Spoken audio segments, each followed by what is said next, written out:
Certains s'en foutent, d'autres simplement mauvais. On a des types de 20 ans ici qui en sont à leur 5e peine. On a parlé de moi dans le journal quand j'avais 14 ans. Genre, un jeune de 14 ans terrorise le quartier. Déjà une star. Si le mec nous file pas la thune, on le torture d'abord. Genre un coup de marteau dans la tête ou on lui brûle les orteils au chalumeau. Après, s'il a vu notre visage, on est obligé de le tuer. Ils n'ont pas bien conscience des règles. On leur dit non et ils se retournent en disant « je vais t'éclater ». Vous allez faire quoi? Vous allez faire quoi? Tout peut arriver. On peut être là en train de parler à un détenu et la seconde d'après, il y en a un qui se prend une queue de billard dans la tête. Hein? Vous allez faire quoi?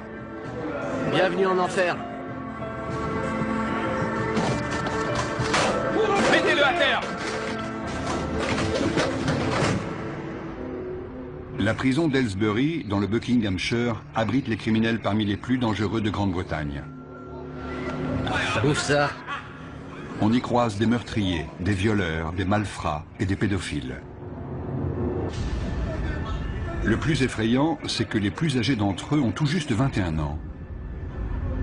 Un détenu sur 5 purge ici une peine à perpétuité ou d'une durée indéterminée pour protéger la société compte tenu de la gravité de leurs crimes. Pour garder le contrôle de la situation, les surveillants doivent faire preuve d'une vigilance permanente. Les chaussures?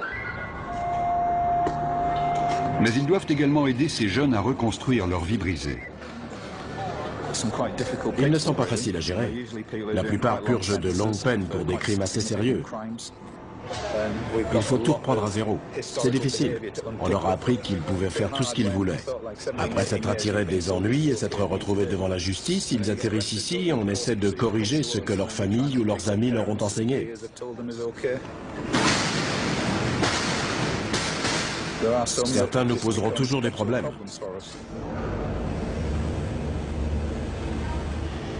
Aylesbury est un établissement redouté au sein de la population carcérale.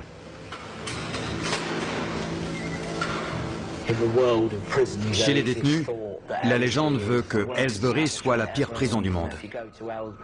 Quand vous arrivez, vous êtes accueilli par 5 matons baraqués, armés de matraques, et on vous assomme à la descente du bus. Ceux qui arrivent ont peur parce qu'on leur a dit qu'il y avait des problèmes de gang, des bagarres tous les jours, 4 à 7 par jour. Mais depuis un an, ça s'est un peu calmé. En revanche, quand un incident éclate, c'est généralement très sérieux. Ils utilisent des armes, des queues de billard, des armes artisanales, dans la gorge, dans la poitrine, sur le front. Il n'y a pas de règle. Et c'est rarement 1 contre 1. C'est plutôt 6 contre 1. Si le personnel n'intervenait pas, il pourrait y avoir des morts. Caspian Hogg est le dernier arrivé. Il a 18 ans. Après avoir été incarcéré dans un établissement pour mineurs, il a été envoyé ici en raison de problèmes disciplinaires. Asseyez-vous ici. Combien de fois avez-vous été incarcéré? 4 ou 5 fois. Ok. Quelle peine cette fois? 4 ans. 4 ans, d'accord. Avez-vous déjà pris de la drogue, de l'alcool ou autre produit assimilé? Ouais. Ok. Quoi précisément? Juste de la coke, du cannabis. Juste de la coke? Ouais. D'accord. Vous serez suivi par mademoiselle Morgan. Il y a des gangs dans votre quartier? Ouais. Vous faites partie de quel gang? Stratford Longside. D'accord. Vous avez des gangs rivaux? Ouais, les Farafield FMD. FMD? Ouais. Qu'est-ce qui vous oppose? C'est juste un gang rival avec qui on se frite en prison. En prison? Ouais, en prison. Donc c'est un gang de prison? Ouais. On est coincé toute la journée dans une cellule. On n'a rien à faire. Donc quand une baston éclate, c'est génial. Ça fait de l'animation. Ça fait passer la journée plus vite quand il se passe un truc. Dans le feu de l'action, on se bat pour survivre. Tu les défonces, ou alors c'est toi qui te fais défoncer. Moi, je me lâche. Si t'y restes, t'y restes. C'est comme ça.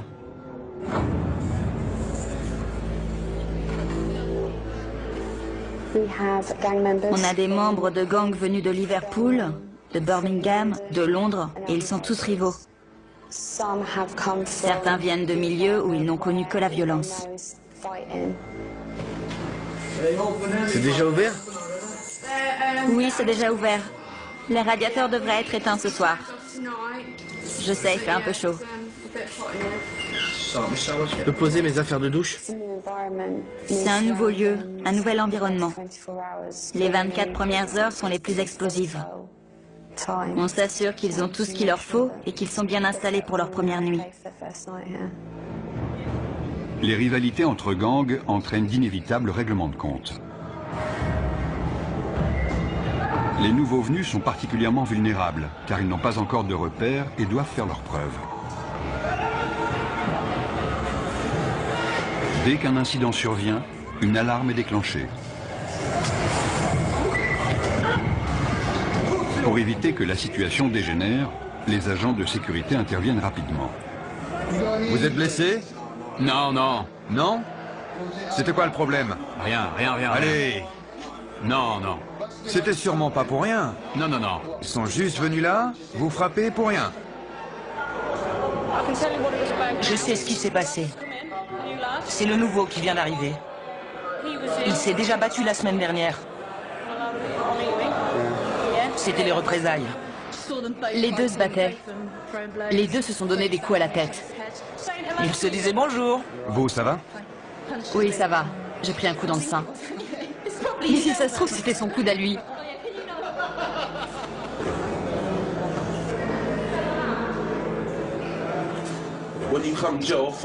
Quand on vient de la rue et qu'on arrive en prison, c'est encore plus violent que dans la rue, parce que tous les mecs de la rue sont réunis au même endroit.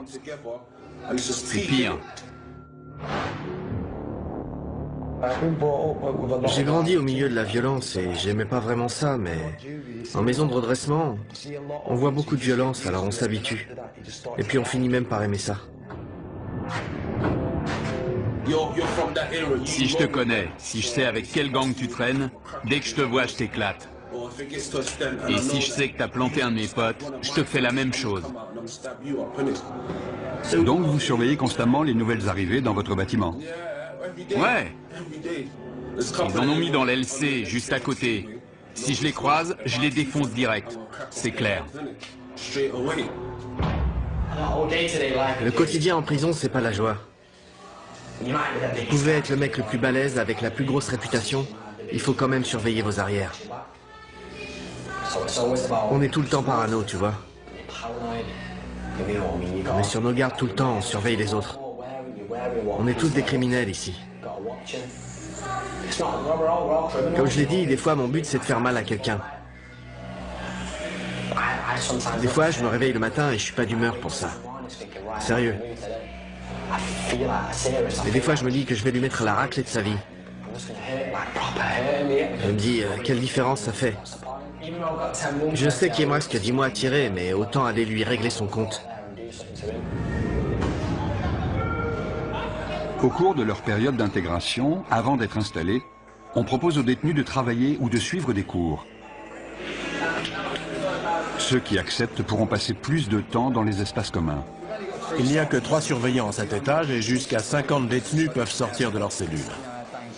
C'est le moment dangereux de la journée. Il faut rester très vigilant. On peut avoir tendance à se relâcher parce que 90% d'entre eux sont très corrects. Mais il faut se méfier, c'est notre boulot. La situation peut dégénérer à tout moment. Caspian et 2 nouveaux arrivants ont forcé le passage pour s'introduire dans une cellule.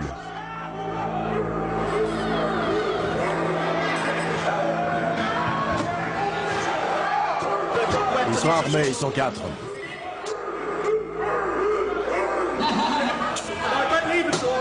Les détenus ont barricadé la porte. Les surveillants ne peuvent pas entrer. Je veux voir tous les détenus dans leur cellule.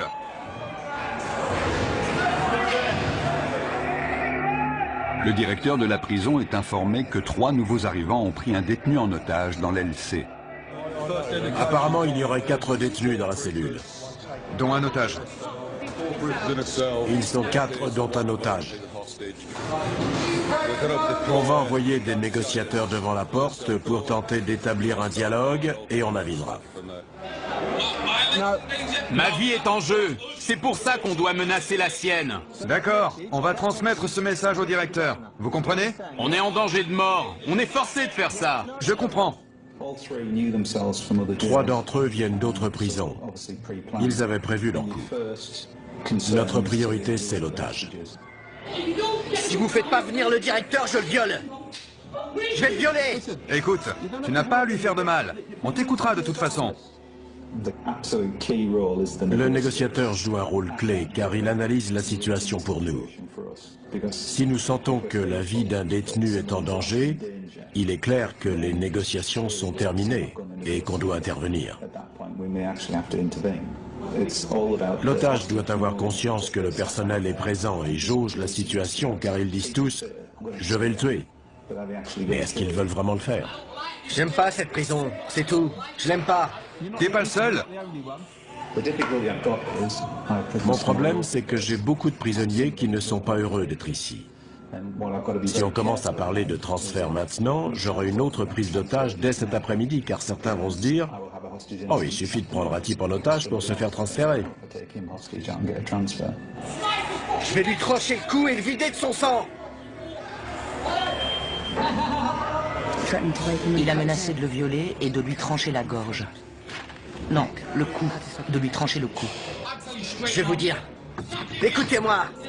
Vous me prenez pas au sérieux? Si, croyez-moi, nous prenons ça très au sérieux. Une cellule de crise a été mise en place par le directeur de la prison pour gérer l'incident. La décision a été prise de faire appel à des agents des forces de l'ordre spécialement entraînés pour agir dans ce type de situation. L'otage avait un t-shirt noué autour du cou, il était assis sur le lit, ils sont armés d'un couteau en plastique et de morceaux de verre. Ils ne veulent pas être ici. Ils ne se sentent pas en sécurité. Ils veulent retourner plus au nord, vers Liverpool ou Manchester. Il y en a un qui est arrivé hier, un autre il y a 9 jours. Ils viennent tous du même coin. Ils se sentent menacés par les gars de Londres. Et ils en ont assez. L'équipe d'intervention de la prison se prépare à intervenir au cas où la situation dégénérerait. La prise d'otage dure depuis 2 heures. Jason Harper passe le relais à un autre négociateur qui va poursuivre la discussion avec les preneurs d'otages. Écoutez-moi, d'accord? Je ne vais pas vous mentir. Je vous ai dit tout ce que je savais. La température de 40 degrés n'arrange pas la situation. Il s'est effondré au sol. L'otage a perdu conscience. Tournez-le sur le côté. Tournez-le sur le côté et mettez-lui la tête en arrière pour qu'il puisse respirer. Oui, voilà, sur le côté. Darren, c'est Andy. Julie vient de me dire que l'otage avait perdu connaissance. Il est allongé au sol, elle leur a expliqué la position latérale de sécurité. Le directeur est mis au courant de la situation. Il ordonne le déploiement de son équipe d'intervention pour porter secours à la victime. Vous m'avez dit que vous vouliez sortir. J'attends qu'on me dise comment ça va se passer. Ensuite, la situation va se débloquer. Au bout de 3 heures, les preneurs d'otages acceptent de se rendre calmement. Où il est? Je veux le voir. L'otage, il sort en premier? Non, non, il sort en dernier. Comment tu t'appelles? Caspian. Les mains sur la tête. Sors calmement, par ici. Caspian Hogg, l'initiateur de cette prise d'otage, est conduit vers le quartier disciplinaire. Le détenu qui est arrivé hier venait déjà du quartier disciplinaire de son précédent établissement. Il est connu pour des faits de violence, d'agression de personnel, de port d'armes, de barricades. Il a tout fait. Il vient du nord du pays. Il a beaucoup d'influence sur les autres et il s'en est servi. Mais on est formé pour ces situations, donc ça va aller. On va descendre au quartier disciplinaire pour une fouille intégrale. Je suis le responsable, donc j'y participerai. Chacun sera tenu à l'isolement en attendant qu'une punition soit décidée. Nous sommes responsables des détenus les plus problématiques de l'établissement. S'ils enfreignent les règles ou s'ils présentent un risque pour les autres ou pour l'établissement, ils sont envoyés au quartier disciplinaire pour une période donnée. Notre priorité, c'est de calmer les prisonniers énervés et de leur faire entendre raison. Il faut aussi qu'on soit attentif à tout comportement potentiellement violent. Hé, Caspin! T'as réussi? J'y suis presque, mon pote! Presque! Beaucoup m'ont dit qu'ils avaient essayé de travailler et d'être de bons citoyens, et qu'ils avaient trouvé ça trop difficile. Mais ils sont très jeunes, vous savez. Les détenus seront punis pour les dommages qu'ils sont en train de commettre. Je suis resté trop sage. J'étais stressé. Il me fallait un truc à faire. J'ai saisi ma chance. En plus, j'étais pas tout seul. Le gamin qu'on a pris en otage, c'est le seul de toute l'aile que j'aime pas.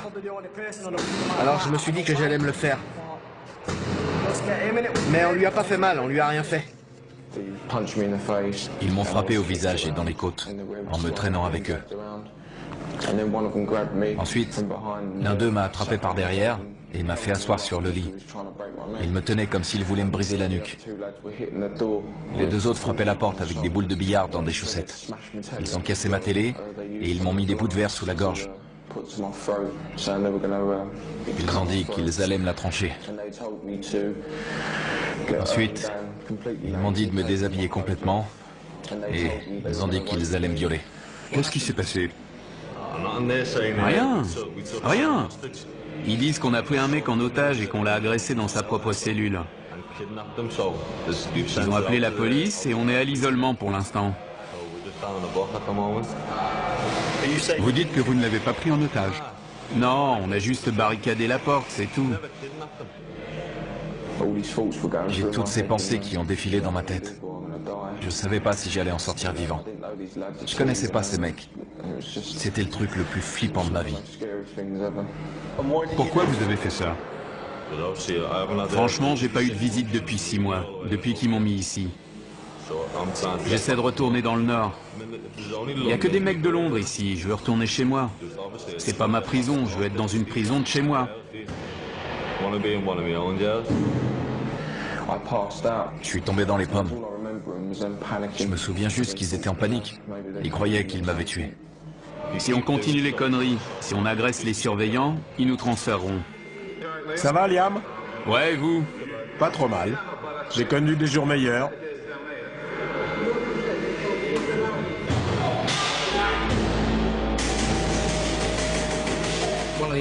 Un des détenus a inondé sa cellule.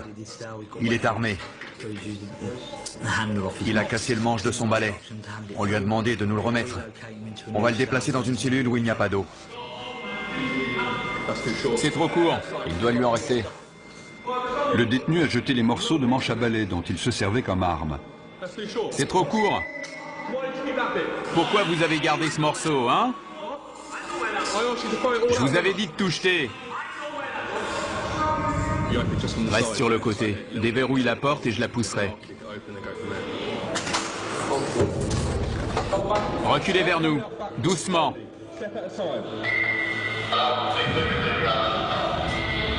Ne vous retournez pas. Restez face au mur. Le détenu n'a pas obéi et s'est retourné. À partir du moment où on ouvre la porte, les négociations sont terminées.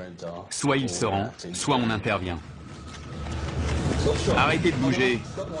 Si vous faites pas ce que je vous dis, on devra de nouveau vous immobiliser. C'est compris? Ouais. Super, allez, debout. Tu lui maintiens la tête pendant qu'on le lève. Vous avez entendu? On tourne.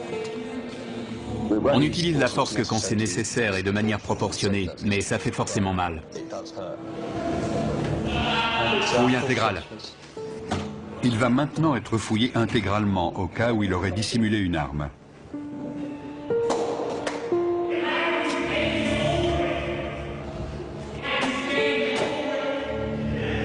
Retournez-vous. Bande d'enflure. Vous avez des réclamations à faire sur la façon dont on vous a traité? Non, non, ça va. Non? D'accord.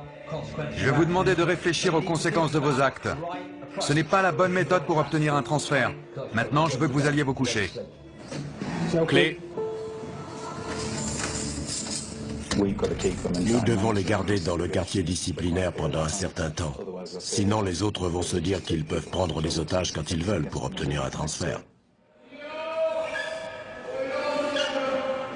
Des détenus de confiance nettoient les dégâts causés par les preneurs d'otages. J'ai choisi la voie la plus facile. J'essaye de rendre cette peine la moins désagréable possible. On a le choix. Si tu fais le con, tu te retrouves à l'isolement tout seul sans télé, ça craint. Les détenus exemplaires participent au fonctionnement de la prison, ce qui leur permet de passer plus de temps en dehors de leur cellule. Josh est responsable de la lessive dans le quartier disciplinaire. Ça pue. Dans le quartier disciplinaire, Caspian se plaint d'entendre des voix dans sa tête et demande une aide psychologique.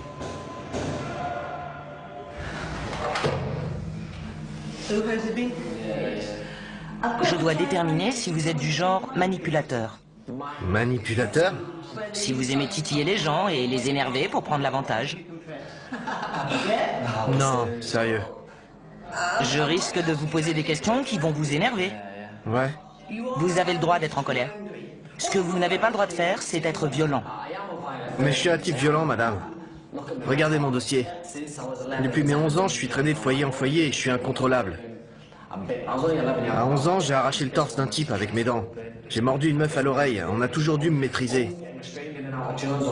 J'ai toujours le même sentiment. Et je me dis que mon destin, c'est de tuer quelqu'un. Et la perspective de sortir d'ici, de commettre un tel acte et de revenir en prison pour une peine à perpétuité ne vous dérange pas? Ça dépend. Quand je pète les plombs, ça me dérange pas. Je m'en fous. Je pense pas que je suis un taré. Mais si on m'aide pas maintenant, je vais finir par le devenir. Je ne suis pas convaincu à 100% qu'il souffre de troubles mentaux. Il souffre de troubles émotionnels, ça c'est sûr.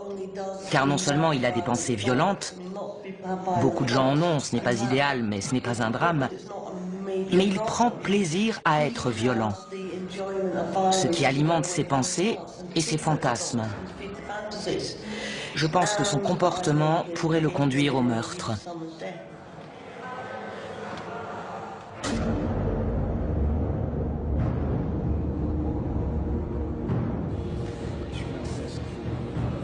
Liam Brennan, l'un des 3 preneurs d'otages présumés, a demandé un rendez-vous avec son avocat pour préparer sa défense.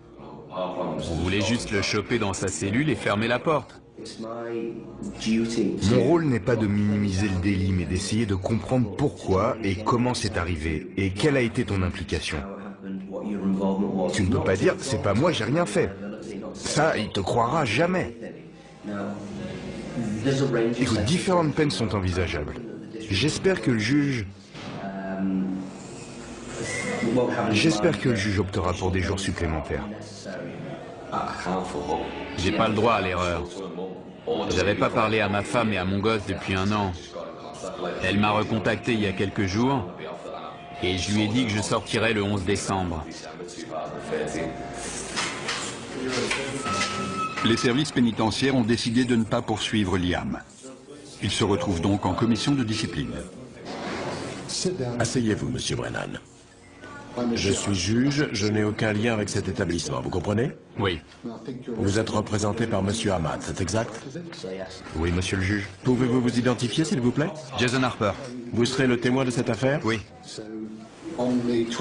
Il est dit que le 29 mai, vous avez retenu une personne contre son gré. Coupable ou non coupable? Non coupable. Monsieur Ahmad? Qu'avez-vous vu monsieur Brennan faire exactement? Il a passé beaucoup de temps à la porte avec moi pour m'expliquer leurs intentions. Je ne veux pas parler à votre place, mais si je comprends bien, il n'a pas menacé ni brutalisé d'une quelconque façon la victime. C'est exact.